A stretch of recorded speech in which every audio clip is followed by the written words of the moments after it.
The next morning, I woke up around 8 o'clock. I turned on the TV, and it was still all about the weather in the area where my in-laws lived. It said it had been raining pretty hard. Some of the residents had evacuated to nearby elementary schools and other shelters. I immediately called my husband, but he wouldn't pick up. My in-laws were elderly. I hoped they were not involved in the disaster. I was so worried all morning that I called my mother-in-law even though it was still very early. She immediately answered the phone. "Oh, thank God you picked up. Are you okay with all the rain over there?" "Oh, Emily, thanks for your concern. Actually, it's worse than I expected. I just evacuated with my husband to a nearby middle school." "That bad? I feared it was bad." "Well, I haven't been able to get a hold of Jason. Is he still asleep over there?" When I asked her that, her response surprised me. "What? Jason? He's not with us. Why?" "What? Well, he told me he was going on a 4-day trip with you guys. I thought you were supposed to fly out today." "A trip? I haven't heard about that." "Oh, really?" At that moment, I realized everything. My name is Emily. I am a 30-year-old office worker. My husband Jason and I got married 2 years ago, and we are happy together. We came to know each other through a blind date. I was attracted to him because I liked his face and he was a hard worker. We went out for dinner a few times, started dating, and eventually got married. We don't have any children yet. It's not that we don't try, but 2 years have passed, and still no sign of a baby. I'm not in a rush to have a baby because I'm enjoying my job and I'd like to have a little more time alone with my husband. I am a little concerned that my parents and in-laws would want to have grandchildren. Actually, I asked Jason if his parents said anything about wanting to have grandchildren, but they haven't said anything in particular. Still, we've been married for 3 years now. I won't be surprised if they say something to us.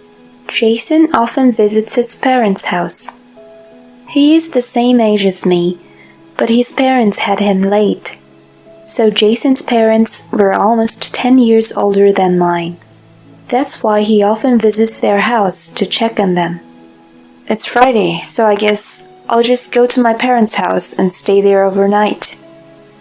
Okay, tell them I said hello. Jason doesn't ask me to come along, perhaps out of consideration for me.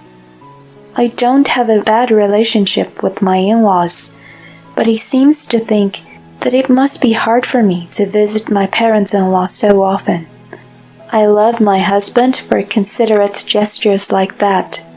When I see how much he cares about his family, I knew that one day, if we have children, we would be able to have a happy family. One day my mother-in-law's birthday was coming up, and Jason asked me if he could go on a trip for her birthday. He wanted to take a Friday and Saturday off and go on a trip for 4 days. Mom's getting old. Who knows when will be the last chance to go on a trip with her. I was a little sad to be away from my husband for almost a week, but I wanted to respect my husband's love for his mother, so I agreed. Then on Thursday night, he packed his luggage in his car and left for his parents. My in-laws lived in a different county as ours, and they no longer drive themselves. So Jason was going to drive there to pick them up. He was going to go to his parents' house on Thursday and stay the night. They would go to the airport next morning to start their trip. They are visiting Los Angeles. I've been there on a business trip myself. Los Angeles is a very nice city and has many popular tourist spots as well. If you have 4 days in LA, You can visit so many places. I hoped they would enjoy their trip. But after I sent Jason off to his parents' house, the news on the TV surprised me. The city where Jason's parents lived in had been hit hard by torrential rains. I wondered if Jason would be able to get there by car. I hurriedly texted my husband. "Are you okay driving in that rain? I saw the news." But he didn't read my message after 2 hours, and I was worried, so I called him. "Hey, what's up?" He sounded so casual I raised my voice a little. "Where are you?" "At my parents'. I told you I was going on a family trip with Mom and Dad." "I know that. I just saw you off 2 hours ago. I was worried when I saw the news. The rain seems pretty bad over there. You didn't even read my messages." "Oh, sorry about that. I had my phone on silent mode while driving, and I left it in my bag." "Yeah, it was raining pretty hard, but the roads were much better than I expected." I was relieved to hear that. "Good then. Have a safe trip." With that, I hung up and went to sleep, relieved. The next morning, I woke up around 8 o'clock. I turned on the TV, and it was still all about the weather in the area where my in-laws lived. It said it had been raining pretty hard. Some of the residents had evacuated to nearby elementary schools and other shelters. Oh, this is pretty bad, isn't it? I immediately called my husband, but he wouldn't pick up. I texted him. "Hey, how are you doing? Are you okay? Is it safe over there? Do you need to evacuate the house or anything?" Maybe it's because it was too early in the morning he didn't read my messages. I wondered if my husband was safe. My in-laws were elderly. I hoped they were not involved in the disaster. I was so worried all morning that I called my mother-in-law even though it was still very early. She immediately answered the phone. "Oh, thank God you picked up. Are you okay with all the rain over there?" "Oh, Emily, thanks for your concern. Actually, it's worse than I expected. I just evacuated with my husband to a nearby middle school." "That bad? I feared it was bad." "Yes, the water level kept rising last night. We knew it was too dangerous to stay there, so we evacuated before midnight." "Last night?" Something was off. My husband told me the road wasn't that bad. And when I called him around 10 p.m., he said he was at his parents' house. So it got worse very quickly after that, and then they evacuated. Was it the case? I haven't been able to get a hold of Jason. Is he still asleep over there? When I asked her that, her response surprised me. "What? Jason? He's not with us. Why?" "What?" "Well, he told me he was going on a 4-day trip with you guys. I thought you were supposed to fly out today." "A trip? I haven't heard about that." "Oh, really?" At that moment, I realized everything. Could it be? Yes, I'm pretty sure now. My mother-in-law asked anxiously, "Is Jason on his way here?" So I said, "No, apparently I was mistaken." I told her not to worry, that he was not coming. I immediately started packing. Meanwhile, I got a message back from Jason. "Everything's fine. We're at the airport and about to fly. I won't be able to reply while I'm on the plane."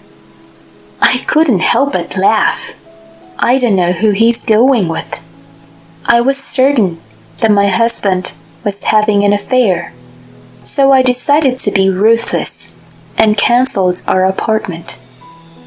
I called my parents, explained the situation, and arranged to send my stuff to my parents' house. Then I contacted a contractor to arrange the move. They said they could come right away because it wasn't a busy season for them. The next day, the contractor came and took my stuff to my parents. I had no hard evidence, but my parents were already angry about how Jason lied to me. I quickly hired a detective agency. And in the meantime, I decided to look for an apartment. About the time I arrived at my parents' house, I got a call from Jason's mom. "Emily, I was just wondering about what you said. Before Jason left, did he tell you that he was going on a trip with us?" When your mother-in-law asks you a question like this, you have no choice but to tell her. "Yes, he did. He told me you're visiting Los Angeles for 4 days to celebrate your birthday. I never heard anything about that. Jason doesn't ever even call to wish me a happy birthday. And he hardly ever visits us, you know." "What? Wait a minute. Jason regularly visited your house on weekends to check on you guys. We haven't seen each other lately. Maybe once or twice a year, only when he's with you, Emily." Oh boy. I was shocked. Jason had been lying to me all along. Jason's mother picked up on the discrepancies in our stories. She asked me what this could mean. I told her that I thought Jason was probably having an affair. She said, "I knew it. I am so sorry for what my stupid son's been doing to you." "Well, could you do me a favor? I am still doing some investigation on him. Could you pretend you don't know anything about this for a while?"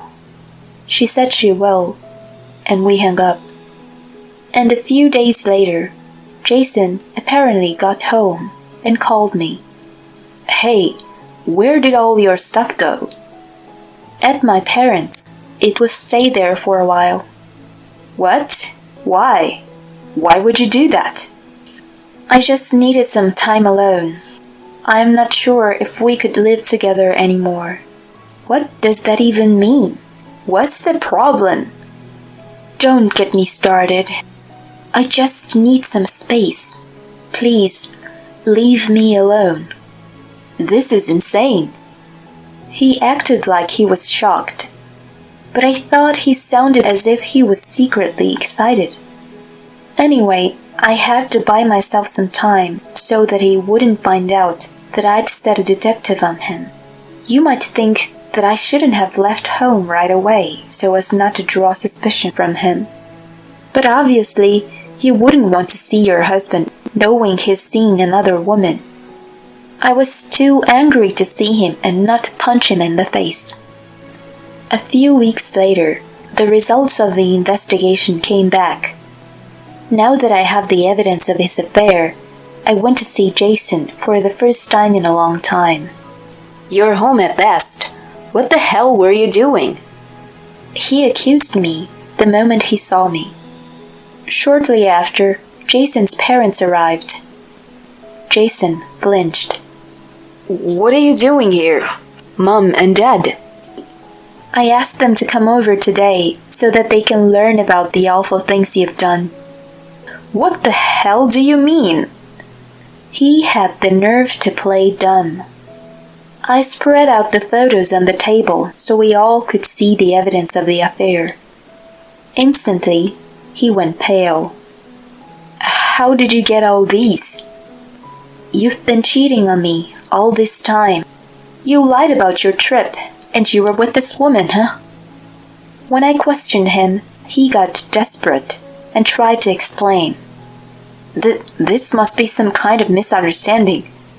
I never cheated on you, Emily." "Then why did you lie about the trip? Who did you really go with?" "I was with my friends. I thought you wouldn't like it if I told the truth, Emily. That's why I told you I was going with Mom and Dad." "Don't try to make excuses. No more lies. You said you were going to check on your parents, but you were actually meeting your mistress. That's not true. Jason was still trying to get away with it, but his parents were also there. He wouldn't stand a chance. You've never came home to check on us.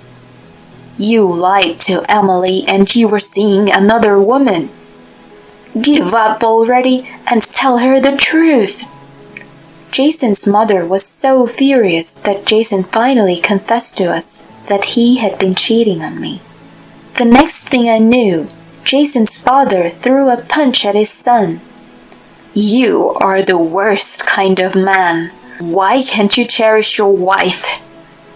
Jason covered his cheek with his hand, stunned. Thank you for giving him the punch on my behalf. I thanked my father-in-law. We are over, and you'll pay me alimony. With that, I handed him the divorce papers. He said, it was just for fun. He said, don't do this, we need to talk, or something like that. But his dad thundered out and got Jason to pick up the pen and sign the papers. I collected the divorce papers that my husband had filled out. At the end, I said, oh, by the way, I've cancelled this apartment. I told him he had to leave in 2 days. He froze. Naturally, his parents had no intention of letting him stay with them. Jason would have to find a place on short notice. Otherwise, he'll be charged with trespassing. Also, he couldn't go to his mistress's house, because she's also married. I filed for divorce, and through my lawyer, I filed a claim for alimony against my now ex-husband and his mistress. I sent a content-certified letter to the mistress's house. I guess that exposed her affair. Now Jason and his mistress had to pay her husband as well. They may be huddled together in debt now. I'm sure they are not living happily ever after. It serves them right. I, on the other hand, was able to find a nice place for myself and moved in. It's close to my office, so I'm very comfortable in my daily life. Since I don't want a relationship for a while, maybe I'll try to find a new hobby to work on in my free time. It's disgusting how Jason used his own parents to cover for his lies. It's horrible to think that if it weren't for the bad rain, she might not have found out about the affair. At any rate, it's good to know he's been punished. I hope that next time, Emily will meet a good and faithful man.